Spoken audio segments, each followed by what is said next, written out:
আগে কোথায় ছিল? তখন তো ওনাদেরকে দেখা যায়নি। বিভিন্ন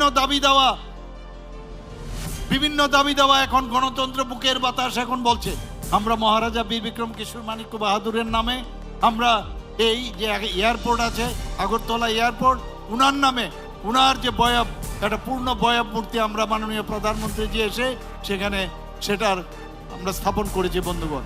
কামানচমনির সামনে একটা আইল্যান্ড ছিল। আমরা সবাই জানি যে মহারাজা বীর বিক্রম কিশোরকে কি বলা হতো, আধুনিক ত্রিপুরার রূপকার। উনার সম্মান দেওয়ার জন্য আমি নিজে দেখেছি ছোটবেলার থেকে সেখানে একটা জিরো মাইল ফলক ছিল, সেই মাইল ফলক মাটির নিচে চলে গিয়েছিল, সেই মাইল ফলক আমি নিচে থেকে উপরে উঠিয়েছি এবং সুন্দরভাবে সেখানে মহারাজা বীর বিক্রম কিশোর মানিক্য বাহাদুরের মূর্তি সেখানে স্থাপন করেছে বন্ধুগণ। সেটার নাম গোত্রহীন ছিল।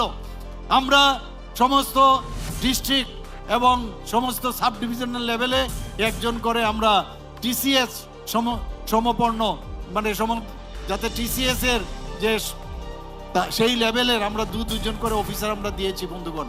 ডিস্ট্রিক্ট লেভেলে সমস্ত ডিস্ট্রিক্টে 8টা ডিস্ট্রিক্টে এবং সাব ডিভিশন লেভেলে একজন করে আমরা দিয়েছি, যাতে আমাদের যে সেন্ট্রালের যে সব জনজাতিদের যে স্কিমগুলো আছে এত স্কিম, সাথে মানুষ গিয়ে অফিসে দেখা করলে তাদের কাজই হবে শুধু জনজাতিদের যে স্কিমগুলো আছে সেগুলো দেখার জন্য বন্ধুগণ। একের পর এক আমরা কাজ করে চলছি বন্ধুগণ। আপনারা, আমি জানি না, আমি তো শুনিনি নাম, আমরা এই যে ভগবান বিরসা মুন্ডার কথা মাননীয় প্রধানমন্ত্রী জি 150 বছর পূর্তি হয়েছে, উনাকে সামনে রেখে কত স্কিম করেছে, একের পর স্কিম জনজাতিদের জন্য। এবং এই যে ভগবান বিরসা মুন্ডা উনা দেশের জন্য প্রাণ বলিদান হয়েছেন আমরা সবাই জানি।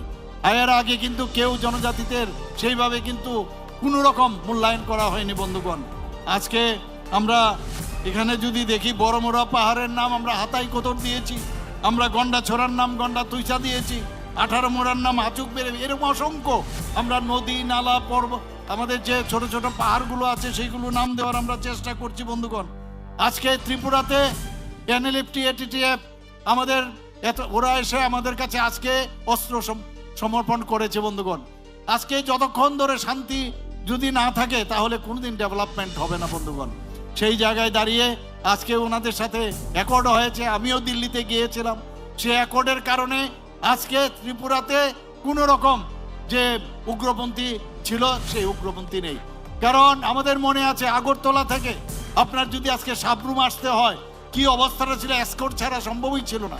আগরতলা থেকে যদি ধর্মনগর কৈলাসহর যেতে হতো এসকর্ট ছাড়া সম্ভব ছিল না। কি একটা পরিস্থিতি ছিল।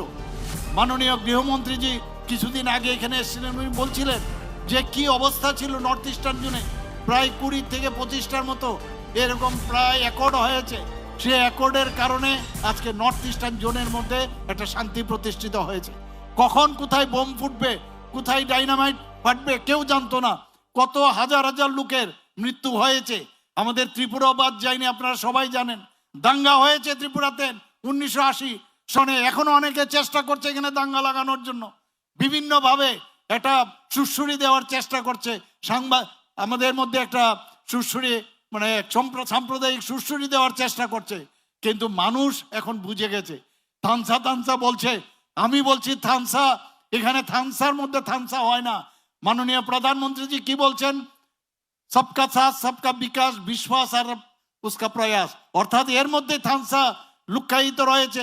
বিভিন্ন জনজাতি গোষ্ঠী আমাদের আছে, এখানে ত্রিপুরী আছে, দেববর্মা আছে, এখানে আমাদের যারা গারো আছে, সব ধরনের এখানে আমাদের মগ আছে, রিয়াং আছে, তো সবাইকে নিয়ে আমাদের থানসা থাকতে হবে। এখানে বাঙালি আছে, এখানে আমাদের মণিপুরি আছে, এখানে বাঙালি আছে, জনজাতি রয়েছে, সবাইকে মিলে আমরা নিয়ে যদি আমরা একসাথে চলি তবে তাকে বলে থানসা। আমরা একজন আরেকজনের সাথে কেন যুদ্ধ করব, ঝগড়া করব? আমরা একসাথে চলার জন্য আমি অনেক চেষ্টা করেছি, কিন্তু কিছু লোকের অলরেডি হেবিট হয়ে গেছে, ভালোভাবে থাকতে চায় না বন্ধুগণ। ওনারা চায় সবসময় ঝগড়া জাতি, একটা উশৃঙ্খল অবস্থার মধ্যে থাকা। এবং কিভাবে উশৃঙ্খলতার মেইন উদ্দেশ্য হচ্ছে এই লুটপাট করার জন্য।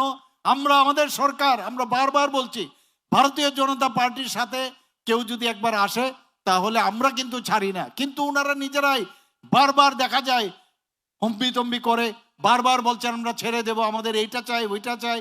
এবং এই থানসান নাম দিয়ে তাদের নিজস্ব স্বার্থ সিদ্ধির জন্য তারা এই কাজটুকু করছেন। আমি বারবার বলছি, বহু জায়গার মধ্যে আমাদের যখন প্রোগ্রাম থাকে আমাদের কার্যকর্তাদের উপর আক্রমণ ওনারা করেন। আমি বারবার বলছি, যত আক্রমণ করবেন তত বেশি ভারতীয় জনতা পার্টির আরো বেশি শক্তিশালী হবে। কারণ ভারতীয় জনতা পার্টি